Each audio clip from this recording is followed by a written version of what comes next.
In March 1997, emergency services in Franklin County, Ohio, logged an anomaly. A landline called 911 at exactly 3:07 a.m. The operator answered. No one spoke, but the line stayed open. For 2 minutes and 13 seconds, they traced the call. It came from a residential home on Briarwood Lane. The problem? The homeowners were asleep, and their phone was unplugged. Police arrived at 3:19 a.m. No signs of forced entry, no active phone connection. The cord had been physically removed from the wall, yet dispatch confirmed the call was real. It originated from inside the house, not spoofed, not rerouted. Inside, the father claimed he'd been receiving strange calls for weeks, always at 3:07 a.m., always from their own number. When answered, breathing, slow, wet, like air passing through something damaged. On the fourth night, he didn't hang up. He listened, and the breathing changed. It matched his rhythm. Inhale, exhale, inhale, exhale, but slightly delayed, like something copying him. Then came the dragging sound. Metal on concrete, slow, deliberate, as if something heavy was being pulled across a floor underneath him. The house had a crawl space, 30 inches high, dirt foundation, no concrete slab, no basement, just wooden beams and darkness. The house had a crawl space, 30 inches high, dirt foundation, no concrete slab, no basement, just wooden beams and darkness. That night, 3:07 a.m. The call came again. This time, the mother answered. She didn't hear breathing. She heard whispering, very faint, very close. She described it as layered. Multiple voices, out of sync, all saying the same phrase. You left me. At 3:09 a.m., all the lights in the house shut off. Not the neighborhood, just that house.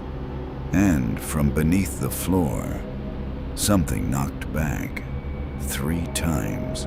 They connected an answering machine, analog tape, new cassette. At 3:07 a.m., the machine activated by itself. The tape captured 47 seconds. First 20 seconds. Silence. No static. No breathing. Pure silence.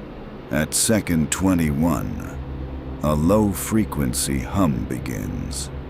18.3 hertz, infrasound, below conscious hearing range, but strong enough to cause dread. At second 29, the whisper begins. Clearer now. Not, you left me. It says, why did you seal it? Audio analysis later confirmed. The voice wasn't coming through the line. It was recorded through ambient vibration, meaning the sound was inside the room. The father checked the crawl space again, this time alone, with a flashlight. Halfway in, he saw scratch marks on the wooden beams, fresh, deep, long, as if made by something that didn't use tools. Carved into the central support beam, 307, 307, 307, 307, over and over, hundreds of times. Behind that beam, the soil was hollow. Not collapsed, hollow, like something had tunneled upward and stopped right beneath the living room that night. The call didn't come.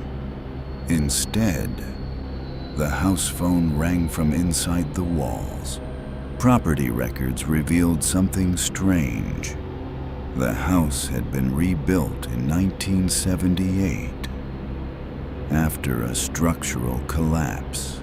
Original blueprints showed a small concrete chamber beneath the foundation. Not a crawl space, a sealed room. There were no official records explaining its purpose.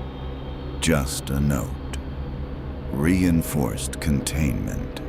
Neighbors from the 70s remembered something else. A missing child, 8 years old, never found.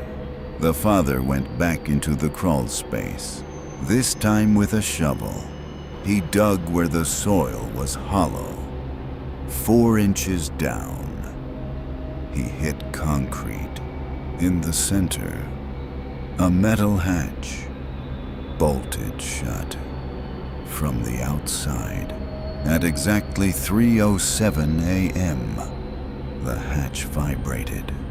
From below, the whisper returned. Not through the phone, not through the walls, directly behind him.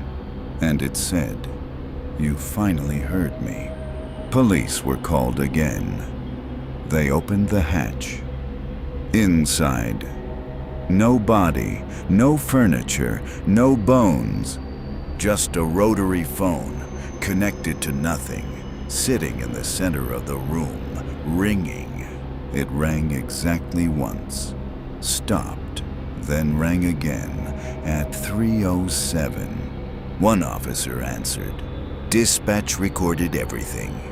The voice on the line was the officer's own voice, screaming. The scream wasn't live. It was a recording, time-stamped 2 minutes in the future. The officer dropped the phone. The lights went out. The 911 line remained open.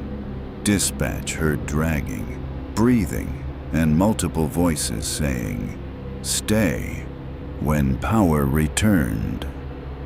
The sealed room was empty. No phone, no hatch, no chamber, just dirt.